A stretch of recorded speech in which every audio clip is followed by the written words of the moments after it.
Good morning! Happy Wednesday everyone! Today is February 7, 2024. Isang magandang umaga sa lahat. Ayan. Medyo maingay yung background natin kasi nasa likod ko na yung mga ibon, yung mga lovebirds natin. Nilipat ko na sila dito. Kasi originally, nasa harapan sila ng bahay. Kaso lang, yung pinagpapatungan ko ng cage nila, kinuha na, hiniram ko lang yun eh. So, nilipat ko na sila kahapon dyan. Ayan na. Kung narinig nyo sa background, dyan na sila. And talaga namang I planned na nung dumating sila dito talaga sila dapat sa garden natin. Medyo natuwa lang kami. Kasi syempre bagong alaga. Doon mo sila sa bahay.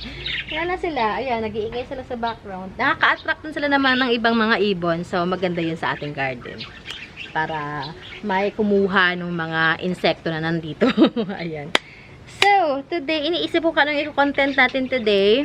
And habang nag-iikot ako, may nakita akong maybe makakatulong sa mga nagsisimula pa lang mag-garden. But anyway, before tayo pupunta doon, mag-ano muna tayo, mag-intro. Ayan, welcome sa ating garden. This is Jing Magnus Garden. We are located in San Francisco, Biñan, Laguna. We do shipping, or no, not shipping. We do deliver via Lalamove in Tok-Tok sa mga nearby provinces and nearby areas ng Laguna. Pinakamalayo na natin ng Tok-Tok natin at ng Lalamove is Bulacan. Pero I think pwede rin sa Pampanga, sabi sa akin ni rider. So yun, wala po tayong mga shipping inter-island, wala tayong JRS, LBC, wala po tayong bus shipping, wala pa. I-work out natin yan. So, how to order a plant or how to reserve, just napakasimple lang. Just PM me. Ano ba iniisip ko? Message nyo lang ako. Nasa description box naman natin ating Facebook page. Click nyo lang yan and then hit the messenger. Or kung meron kayong messenger, type in nyo lang Jing Magnus Garden. Sana lumabas ako sa messenger nyo. PM nyo ako. Or kung wala naman kayong mga messenger, wala kayong mga social media accounts like Instagram, kung ano man yan, Facebook, ayan.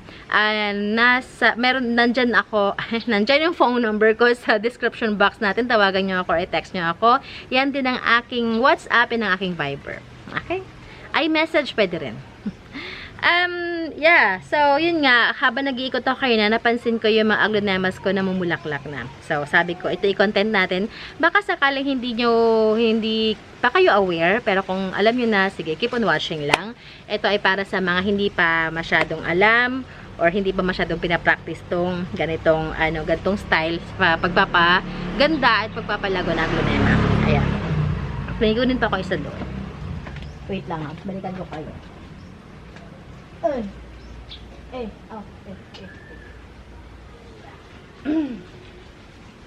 Okay.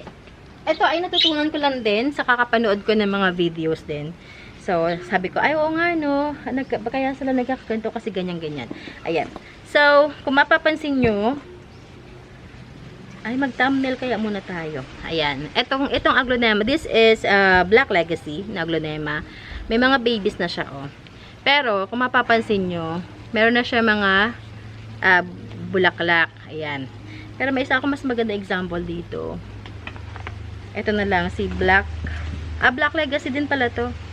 Pala ko Widuri. Legacy pala, Legacy. Black Legacy. Kasi minsan napapagano'n ko si Legacy tsaka si Widuri.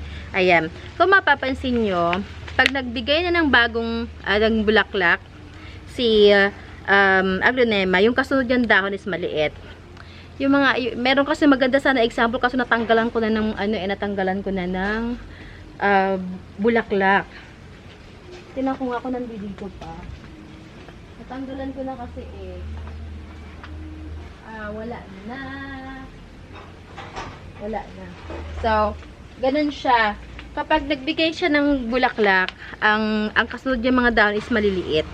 Ang explanation sa kanya is nag-concentrate kasi si halaman, kumbaga nabibigay yung full concentration na halaman sa pagpapaganda ng flowers or sa pagpuproduce ng seeds.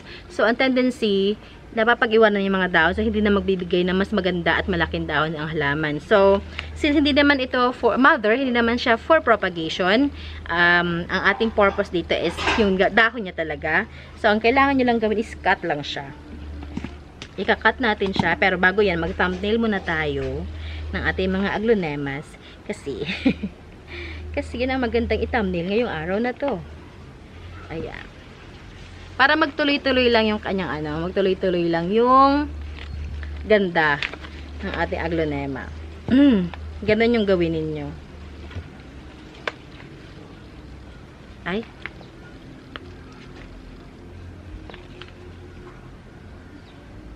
Ayan. So, ito, kinat ko na, ito nagkabunga na rin to, kinat ko na rin siya. Ito pala yung perfect example ko. Wait ha. Bago natin i-cut yung bulaklak ni Widuri. Widuri, ni Legacy pala. Ito, kung nakikita ninyo, yung mga pinagkatan ko, ayan o, yan. Kasi, ang binigyan niya ng dahon, ganyan rin na. Kaliit-liit, ayan o, kaliit-liit. Yan. So, kinat ko na yung kanyang bulaklak. Ito ay ang ating 20 karat. Tapos yung mga lumang dahon like this one, pwede nyo na ikat yan. Ipurun nyo na siya para mag-concentrate na siya mag-produce na mas magandang dahon. Ayan. This is 550. Na-flex ko to kahapon, si 20 karat. So, cut na natin to. Yan. And, oh. Ay, may baby na siya, oh. This is Black Legacy. Kata natin ang kanyang flowers kasi hindi natin kailangan yan ngayon. Kailangan natin yung dahon para magbigay siya ng mas magandang dahon. Meron na isa dito, cut na rin natin to. Ayan, oh. Ba, dalawa din siya. Sipag mag-ano sana, kaso lang hindi na, ang purpose niya kasi not for propagation, but for selling na. Ito din, ang ating tricolor, kaya siya gumanyan. So, itong tricolor natin is ipaparecover natin. At magbibigay pa siya ng talagang bulaklak, oh. Natin kailangan ng bulaklak. Kailangan din ng dahon na, oh. Tricolor, hindi ito for sale ha, kasi papagandahin pa natin. At, naku, hindi siya maganda. Okay. So, yun. Yun lang. Yan ay para sa mga beginners pa lamang. Though beginner din ako pagdating sa aglonema. Pero, meron naman ako alam kahit pa paano as I go along with, pagko-collect ng mga aglonemas. Yan, huwag kayo matakot. Matututunan nyo rin yan. Kasi ako nagsimula lang din ako sa wala din akong alam masyado. Ang basic lang na alam ko talaga lang yung hindi ako noon, parang nawiwirduhan ako dun sa idea na magtatanim ka ng halaman, di ka gagamit ng lupa. Yung soilless. Kung soilless, ano yun? Paano mabuhay ang halaman kung soilless? Ayan. Yun ang alam ko. Kailangan pa nagtanim ka ng halaman, dapat may lupa. Hindi pala ganun. Hindi pala sa lahat ng pagkakataon. Ayan. Natutunan ko yun na pwede ka mag-halaman kahit wala kang lupa. Ayan. Mga magmi-mix-mix ka lang ng mga mga available like IPA. Yan, pwede palang IPA. Hindi ko nga alam dati na ginagamit ang IPA sa halaman eh. So, ayan, natutunan ko nun siya. And dati din, halos ng mga halaman na nahahawakan ko is namamatay. Hindi kayo niwala. Kahit laking probinsya ako, bibihira akong, lalo yung rose. Hindi ako makabuhay-buhay ng rose, promise. Ay grabe, hindi talaga. Hanggang ngayon nahihirapan ako kay rose yan. Yung mga rose na ganyan. And yan, tingnan nyo naman. Tingnan nyo naman, puro-puro napapalagiran ako ng mga halaman. Ayan, kaya minsan hindi ako naniwala dun sa mainit ang kamay or sa mga, ang tawag doon, yung walang green thumb. Hindi rin. Kasi pag gusto mo talagang kaya yan. Kasi ako, ilang beses ako namatay ng halaman. Sabi ko sa inyo, pag may isang certain ako na halaman na lagi namamatay, ginagawa ko, bumibili ako ng 4. Tapos, aalamin ko kung saan ako nagkamali. Tapos, hindi ko na siya uulitin. Mag-experiment ako hanggang sa malaman ko kung paano siya mabubuhay. Kung ano yung discard niya para mabuhay. Ganon ang ginagawa ko. So far, okay naman siya. Nag-work naman siya sa akin. Maliban kay Rose.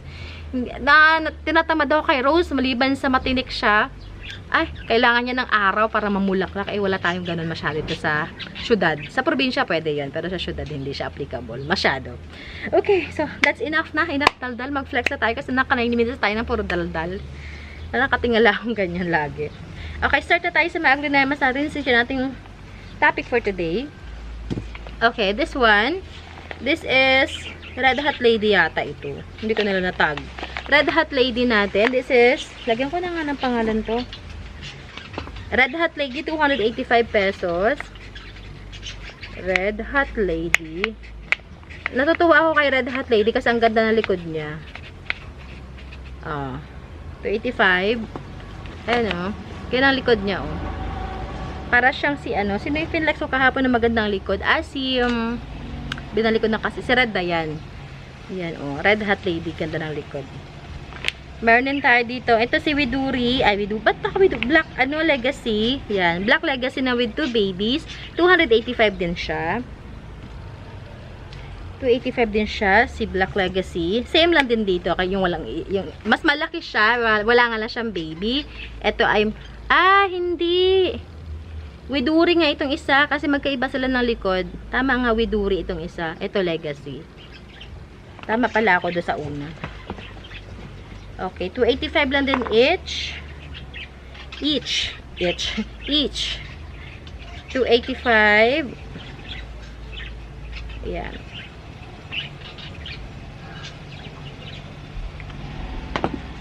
Ayan, na. Wait lang, anak ko yung pusa. Huwag ka malikot. Aray, nahulog na nga. Takbo kita pa yung mga pusa kung saan ako naroon. Doon din sila. Sunod na sunod. Gulat na lang ako, may makasunod akong 2 pusa sa likod ko. Basta pag naramdaman nilang aalis ako ng bahay, nakasunod na agad sila. Lalabas ako ng pinto. Okay. Hongrui tuloy. Hongyan. Si Hongyan naman natin. Yan. Ay, walang presyo si Hongyan. Magkano ba presyo? 385 yata ito. Hongyan natin 385. Hindi pa nagbabago yung ganda ni Hongyan, no? Kahit matagal na siya sa akin. Meron akong 3 pots na lang na available ng Hongyan pala. 3 pots na lang pala yun. Okay. And we have here ang ating suksum. Ganda ng kulay ni suksum. Ito naman 485. Suksum. Lalagyan ko nga ito ng kasi may binili din pala akong Indo fertilizer, yung organic fertilizer Indonesia. Ang sabi kasi, mas mabilis siya makapagpa-baby. Yan, makapagpadami kapag ginamit yun. Hindi ko pa katamaran ko talaga maglagay ng fertilizer. Nandyan na yung fertilizer, tinatamad pa ako mag-apply. Hindi kasi ako ma-fertilizer talaga. Normally yung mga yan, wala mga fertilizer yan. Swerte na kapag nalagyan ko. Kapag dumating sa inyo na merong ginagamit ko? Osmocote. Yan, ibig sabihin sinipag ako maglagay. Pero pag wala, as is na yan sila. Next natin ay itong ating Golden Calkins. Golden Calkins natin 320 lang. Ayan siya. Malaki ang puno niyan. We have also here itong ating Golden Ceratum. 220 naman to si Golden Ceratum. 220. Meron pa akong Lucky. Lucky natin 285 din. Ayan, Lucky 285. And meron tayo ditong this is Epiphyllum, green Epiphyllum. Ayan, nagbigay na. Ayan, ganyan pala siya. Yan, may yan siya, dyan siya nagsasanga. 450 naman to si Epiphyllum, ready for sabit na siya. Sabit yun na lang. Epiphyllum, may pakakulot-kulot. Yan siya. Hindi ko alam kung sa anong family siya belong. Cacti ba? Or Hoya? Para siyang cactus, Meron din tayo ditong big size na Epiflame. Matured Epiflame. Ayan. This one, I'm selling it for only 550. Epiflame, 550. Aray ko. Matured na siya. Kasi iba makita reference ng Epiflame. Kapag yung mother ko yun wait. Flame. Iikot natin yung camera sa gilid. Para makita nyo lang reference niya. Kapag halimbawang kinuha nyo to at mapalago ninyo. Sana maikot kita. Uy, naikot ka. Uy, yan. Yan ang mother na FP Flame. Yan siya, kung nakita nyo. Yan. Yan. Pag napalago yun na yun, magiging ganun siya. Yan, laki na mukha ko talaga. Next natin, meron akong Epi Marble. Ito, bibihira to. Bibihira ako na ganito. Kasi, rare pa siya. Mahirap maghanap. Yan. Epi Marble natin na hindi pa ganun ka-matured. But this one, I'm selling it for only 585 pesos. 585 Epi Marble. Hindi pa ako masyado nagre-release ng Epi Marble. Meron akong dalawang pot. Pero pang gusto kong gawing mother yung isa. Or ito na lang kaya gawin ko mother. 585. O, ingay ng mga birds ko, ano. Hanggang mamaya pang hapon yan, ganyan sila. Music to my ears. Ayan, oh. Ayan na. Ingay na. Okay. Next natin, ang ating Golden Melaloni. Ayan, Golden Melaloni, 485 pesos lang. Yan, ganyan na siya kalaki. And we have, ayos lang muna ako ng daanan. Okay, ito, 420 pesos. Yan, ang ating Painted Lady na Lush. May kasama na siyang pula, ganyan. As is na ito makakarating sa inyo, 420. And we have 350 na nakapat na siya. Ito. Lagyan nyo natin ng ano to, gabay. Wait, halagyan natin ng gabay. Ito, 350 lang to. 2 pots available ako nito. Itong 420 naman natin, 2 pots available din. Ganda na Painted Lady, no? Ayan, no? Ganda. Ngayon ko siya na-appreciate. Kasi before, nabibili ko lang mga Painted Lady, mga maliliit. So, hindi ko nakikita yung totoong ganda. Meron akong Painted Lady dito, kaso lang ang tagal gumanda.